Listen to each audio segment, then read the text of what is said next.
midi sur Europe 1, Mathieu Noël.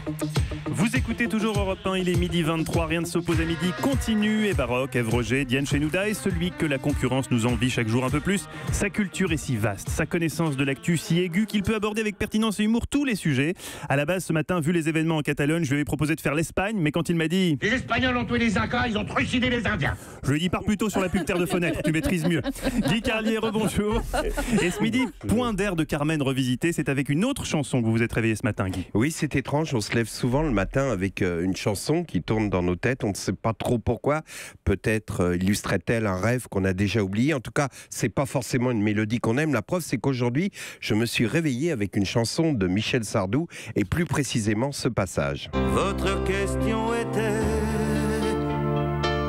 faut-il désespérer? Faut-il désespérer? Dans la chanson, c'est une jeune fille qui pose cette question à Sardou et spontanément, on a envie de lui répondre: eh ben oui, ma fille, évidemment qu'il faut désespérer de la variété française à l'écoute d'une chanson de Michel Sardou. Non, sérieusement, la question est plus vaste. L'adolescente demande: faut-il désespérer de la vie? Faut-il désespérer de l'avenir? Et là, on se demande bien pourquoi elle pose une question aussi essentielle à un type dont la pensée la plus profonde sur le plan philosophique est: quand on fait la Java le dimanche à Broadway, ça swing comme un meudon. Alors, mettons-nous à la place de Sardou et essayons de répondre à cette jeune fille qui nous demanderait: faut-il désespérer? Bah, bien sûr que non, ma poule. Pourquoi désespérer? Quelle question! Tu n'as aucune raison de désespérer. Regarde l'état du monde. On est au 21e siècle, baby. Dis-toi que tu aurais pu vivre au Moyen-Âge. Tu aurais pu vivre à ces époques obscurantistes où l'on faisait croire à de pauvres crétins qu'en tuant des enfants, ça leur donnerait le droit de niquer 60 vierges au paradis. Dis-toi que tu aurais pu vivre au temps des barbares, quand les peuples confiaient le sort de la planète à des psychopathes aux cheveux oranges ou au col Mao. Alors, tu vois, petite, il faudrait vraiment être dépressive pour désespérer de l'avenir que notre génération est tellement fier de te laisser. Ah, merci monsieur. Mais sur le plan affectif, faut-il désespérer? Parce que là, Weinstein, DSK, Jean-Luc Lahaye, Quentin, je suis un peu inquiète. Alors là, permets-moi d'être sérieux un instant.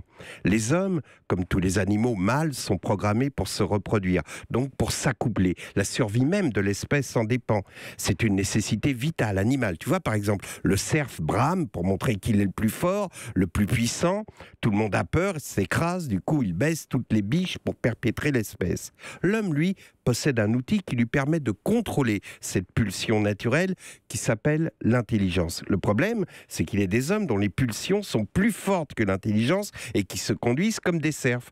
La puissance de leur brame, c'est l'argent, le pouvoir ou le succès, et ils se servent de ça pour baiser. Tu les reconnaîtras facilement, ils ne parlent jamais d'amour. Voilà pourquoi, petite, il ne faut pas désespérer, parce que tous ceux que je viens de te citer te parleront de cul, d'argent, de pouvoir, de gloire médiatique, mais jamais d'amour. Tu sais, dans le film Trop belle pour toi, Depardieu, marié à Carole Bouquet, tombe amoureux de Josiane Balasco. Amour improbable, mais l'amour est toujours improbable. J'en sais quelque chose. Et le lendemain de sa première nuit d'amour avec Depardieu, Balasco prend le métro, s'adresse à des inconnus en disant: j'ai fait l'amour toute la nuit avec l'homme que j'aime et qui m'aime. Les gens la regardent comme si elle était folle et lui demandent: mais pourquoi vous nous dites ça? Elle leur répond: parce que amour, cadeau, partage.